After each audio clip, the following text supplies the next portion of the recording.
Qin Yichen telah belajar tentang bahaya asimilasi ke dalam Tao, seperti cara membunuh di topeng itu, dan ada banyak cara untuk berasimilasi dengan Tao. Qin Yichen hanya merasa bahwa salah satu sisik naganya tampaknya telah menjadi bilah, darahnya juga dipotong oleh untaian pedang, dan tulang dan ototnya juga akan ditelan oleh Jintu. Ini adalah kompetisi tentang kekuatan pedang, bahkan Tusan Miao Xuan tidak dapat membantu Qin Yichen.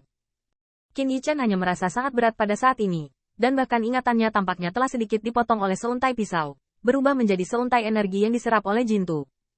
Wajah Qin Yichen suram, dan dia mati-matian mendesak kekuatan pedangnya, bahkan jiwanya, kekuatan rohaninya, dan semua kekuatannya berubah menjadi pedang dan geng, dan pergi untuk menekan Jintu. Untungnya, Tusan Miao Xuan menghapus semuanya dari Jintu Bao Dao. Jika tidak, bahkan sisa jiwa dari Imam Taonan Siang akan cukup untuk menyebabkan Qin Yichen jatuh ke tempat yang tak terlupakan. Kebebasan Qin Yichen yang didapat berbeda dari yang lain. Sebenarnya, terus terang, itu seperti burung yang menempati sarang. Dengan hati dan kekuatan Tao sendiri, ditambah dengan ingatan jiwanya sendiri, ia menjadikan Jintu bagian dari dirinya. Namun, pedang ilahi Jintu, bagaimanapun, adalah prajurit Tao dari Tao yang kuat, betapa mudahnya disempurnakan. Tapi Tusan Miao Xuan tidak berdaya, waktunya terlalu sempit, dan ada begitu banyak tentara Dao.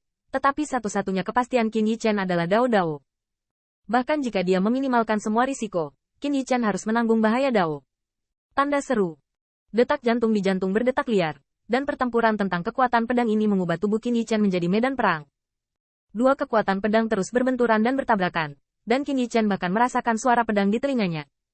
Suara pedang menjadi lebih dan lebih intens, bahkan menembus ke dalam jiwa Qin Yichen, merobek lautan pengetahuannya. Apa? Tanda seru. Tanda seru. Pada titik tertentu, di perut Qin Yichen, buah Tusan bersinar cerah.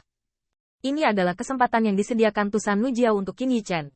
Cahaya ilahi dalam buah menyembur keluar, membuat kekuatan pedang Qin Yichen lebih bergelombang.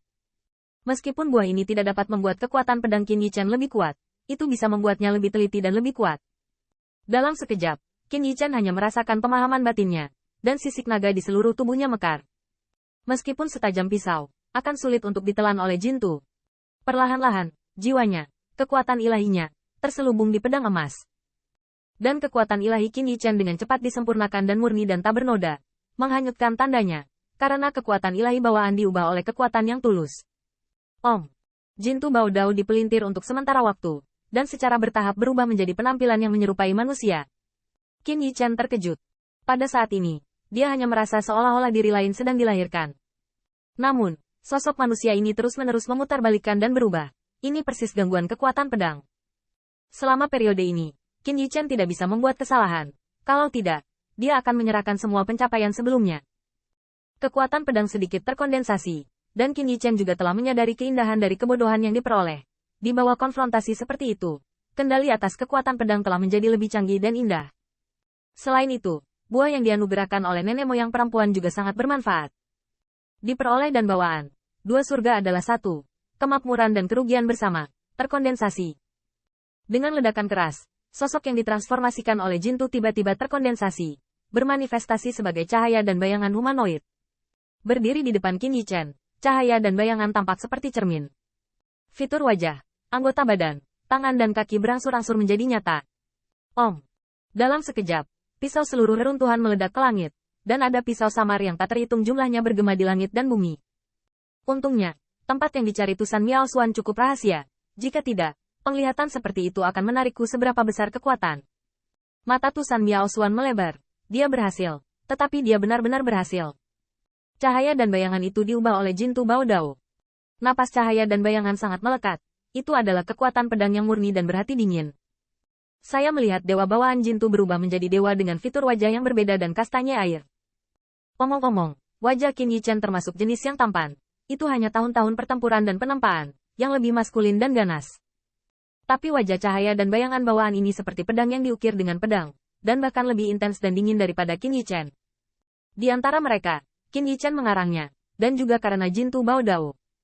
Dia mengandalkan Jintu untuk menjadi dewa bawaan, tetapi karena ini, dia memiliki ikatan dengan Jintu. Pada saat ini, Qin Yichen merasa lega, melihat diri di depannya. Dia tidak bisa membantu tetapi mengangkat kepalanya dan tertawa. Keberhasilan. Akuisisi bawaan. Namun, Qin Yichen berbeda dari bawaan-bawaan lain yang diperoleh orang kuat lainnya mencoba untuk mengakuisisi bawaan-bawaan. Bahkan jika berhasil, Itu juga tubuh bawaan yang diperolehnya dan diubah menjadi tubuh bawaan. Meskipun Qin Yichen juga mengalami metamorfosis, tetapi karena buah yang dianugerahkan oleh Tusan Nujiao, ia mempertahankan tubuh aslinya. Sekarang ia hidup berdampingan dengan bawaan dan yang diperoleh, dan tubuh bawaan seperti klonnya. Namun, klon itu tidak berarti bahwa itu lebih lemah dari Qin Yichen. Keduanya dapat dikatakan sebagai keseluruhan. Saya melihat cahaya dan bayangan terkondensasi. Melihat telapak tangan saya, juga ada ledakan kegembiraan. Dan kemudian dia melengkungkan tinjunya ke Miao Xuan Tusan. Terima kasih, Patriark Miao Xuan. Tusan Miao Xuan terkekeh sedikit di sampingnya. Semua ini tampaknya meremehkan. Tetapi pada kenyataannya itu sangat berbahaya.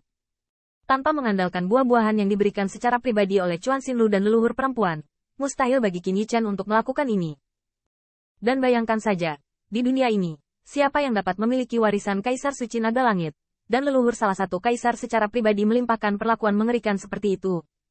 Qin Yichen memandang dirinya sendiri di depannya. Meskipun dia dan Dewa Bawaan adalah dua individu yang independen, mereka mampu mengendalikan setiap gerakan mereka secara bebas dan memiliki hati yang jernih. Dan manfaat dari Inatenes yang didapat terlalu banyak. Pertama-tama, ini adalah kehidupan tanpa akhir. Dewa Bawaan diubah oleh Taoisme. Tao, tidak ada yang namanya Souyuan. Kedua, ini adalah persepsi murni Dewa Bawaan tentang Taoisme. Qin Yichen bisa merasakan bahwa tubuh bawaan, bakat, dan persepsi segala sesuatu di sekitarnya berbeda. Meskipun bakat asli Qin Yichen tidak lemah, dia tercatat di hatinya, dan dia mengerti jalan surga, tetapi tubuh bawaannya terasa berbeda. Dia dapat dengan jelas merasakan bahwa diri yang diperoleh tampaknya ditutupi dengan lapisan debu, tetapi tubuh bawaan tidak memiliki belenggu seperti itu. Kenangan Qin Yichen dan tubuh bawaan dibagikan. Dengan kata lain, bahkan jika mereka berjauhan, Qin Yichen tahu apa yang terjadi pada tubuh bawaan, dan tubuh bawaan juga tahu di mana dia berada.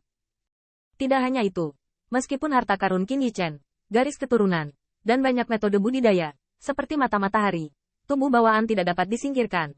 Tetapi tubuh bawaan tahu tentang kekuatan magis dan pemahaman dan kontrol Tao. Keduanya berasal dari satu sumber, dan tubuh bawaan mewarisi kultivasinya. Kaisar Dewa Bawaan.